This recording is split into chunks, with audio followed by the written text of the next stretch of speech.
Iya. Ini pertanyaan dalam dunia pendidikannya. Jadi kiat-kiat seperti apa ya bagi orang tua untuk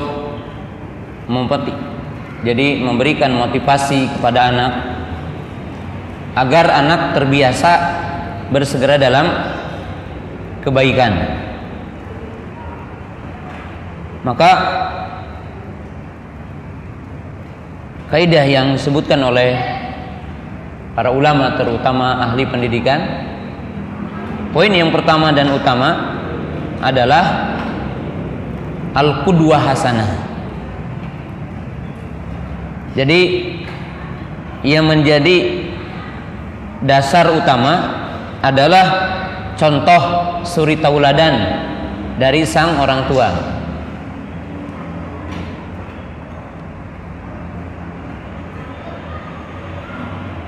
Kenapa? Karena anak belajar tidak semata-mata dapat informasi.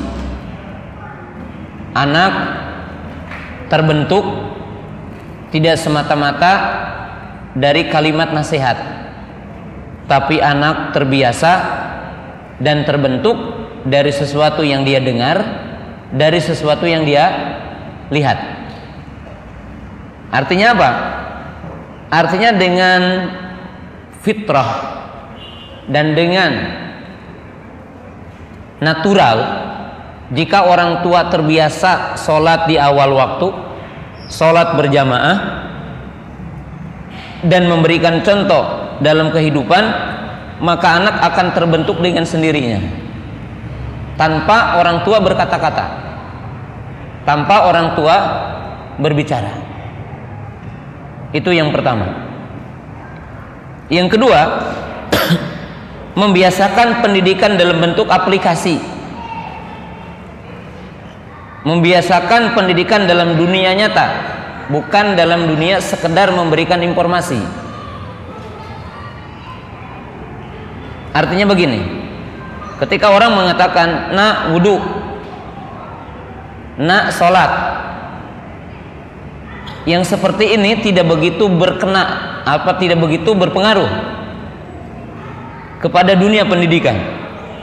Tapi orang tua harus sering seperti, nak sini ayah mau wudu, lihat bagaimana ayah wudu. Nak ayo kita ke masjid. Jadi nggak usah hanya bicara, nak waktu sholat ini jam segini harus sholat ya. Jangan hanya itu, tetapi dalam bentuk aplikasi. Berikan dunia nyata. Jadi berikan dunia nyata dan dia menyaksikan. Kenapa? Karena manusia ini ada unsur yang seorang pendidik tidak boleh melupakan. Ada mata, ada telinga, ada hati, dan semua panca indera berbicara dalam ilmu. Maka antum jangan mengajarkan ilmu hanya dengan sesuatu yang didengar. Kalau dalam dunia pendidikan, lain dengan hari ini ya, kita bicara lain.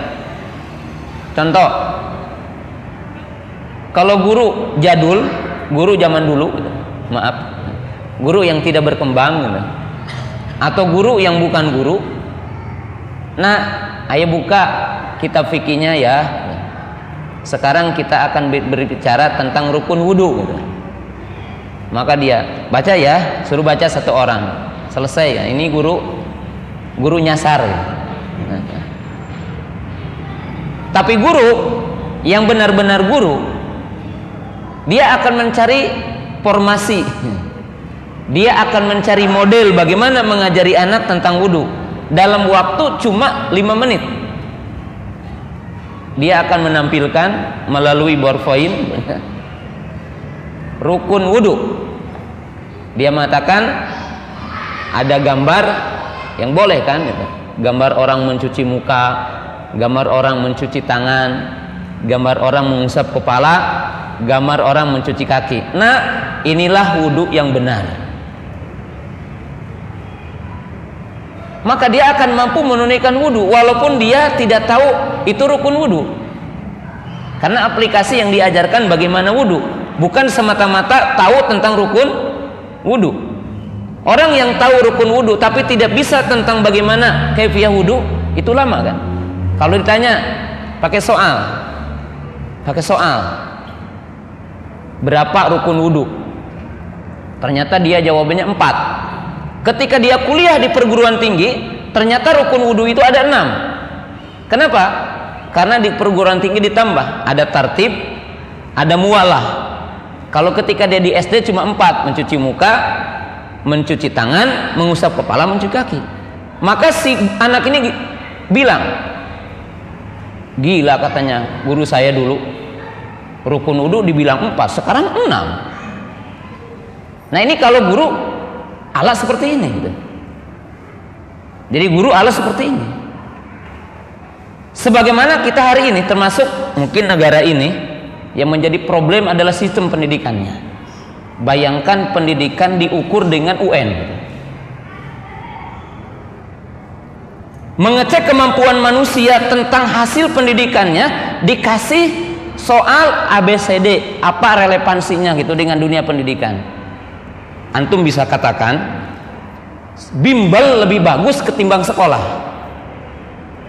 Orang belajar bimbel ingin ujiannya selesai, cukup ya, nggak usah sampai 6 tahun sekolah, atau tidak perlu 3 tahun sekolah, atau 12 tahun sekolah. Ingin lulus dapat ijazah SMA, cukup 2 bulan 3 bulan belajar. Maka apa? Kita katakan lembaga bimbel lebih baik daripada lembaga pendidikan yang sejumlah guru, sejumlah kurikulum, kalau itu yang dimaksud dari pendidikan kita. Nah, kita paham tentang dunia pendidikan. Jadi artinya apa? Artinya kita sekarang harus bisa bagaimana mengemas anak kita. Tanpa harus apa? Harus hanya memberikan informasi. Jadi pembiasaan. Contoh, antum umpamanya sekarang, saya berikan contoh yang gampang. Antum ingin menjadikan anak itu biasa sedekah, ya antum bawa jalan,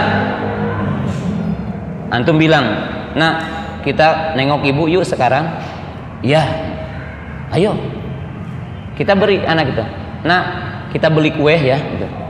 Anaknya beli kue, buat apa pak? Ini buat ibu, nanti berikan ya. Umur berapa? Umur 3 tahun, 4 tahun. Anak udah biasa bawa nih ke ibunya, ke neneknya, bawa kue. Tanpa harus antum sengaja hanya mengatakan apa? Nah, harus banyak sedekah ya. Tapi antum gak pernah ngasih contoh. Itu tidak akan tertanam dalam anak. Itu tidak akan bisa tertanam dalam anak. Dan cukup satu ya pertanyaan, karena ini berharga walaupun satu.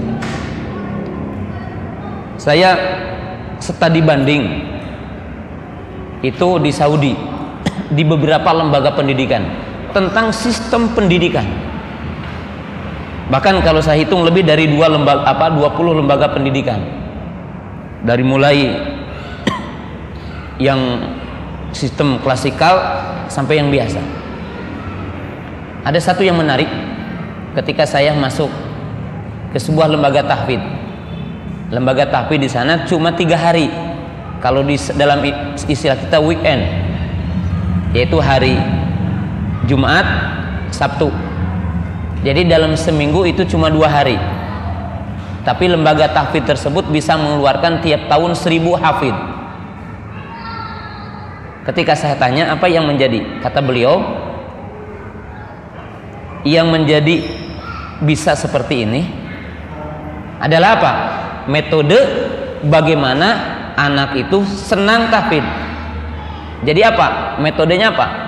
Bukan guru itu bagaimana dia mengajar, tetapi bagaimana anak bisa belajar. Diganti modelnya gitu. Jadi guru itu bagaimana, bukan dia itu bagaimana bisa mengajar, tapi bagaimana anak bisa belajar dan senang apa? Belajar. Oh, ini diberikan contoh. Lalu saya dipertemukan dengan seorang profesor doktor dalam dunia pendidikan. Lalu saya berkunjung ke rumahnya dan beliau memberikan contoh sama saya bagaimana sistem pendidikan. Ternyata beliau ini punya anak 5. Punya anak 5, 3 perempuan, 2 anak laki-laki. Masih kecil-kecil. dari rumahnya masuk gitu. Lalu sang bapak ini mengajari anaknya doa masuk apa? Ketika di kendaraan. Ya. Kemudian salah seorang di antara yang terbesarnya disuruh beli makanan untuk dibawa ke sekolah. Lalu diamanahkan sama dia. Ini dipilih anak salah satu di antara mereka. Lalu dia bertanya kepada adik-adiknya dan saudara-saudaranya, kamu pingin apa? Dia mencatat apa yang mau dibeli gitu. Lalu dia pergi ke tempat, kalau kita mungkin di Indomaret, beli, memenuhi kebutuhan adiknya, dia bagi setelah itu. Kemudian setelah itu masuk kelas masing-masing. Kata beliau, ini bagian dari pendidikan. Kata beliau, bagaimana seorang anak itu dari kecil udah tahu manajemen, bagaimana memimpin, bagaimana bersikap kepada yang lain, bagaimana memperhatikan yang lain, itu dalam kehidupan. Nah, dunia pendidikan kita lain.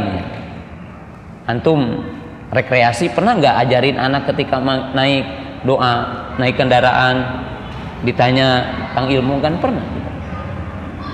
Maka inilah yang dinamakan dunia aplikasi, dunia nyata pendidikan itu. Bukan hanya memberikan informasi, bukan hanya memberikan materi dalam dunia apa?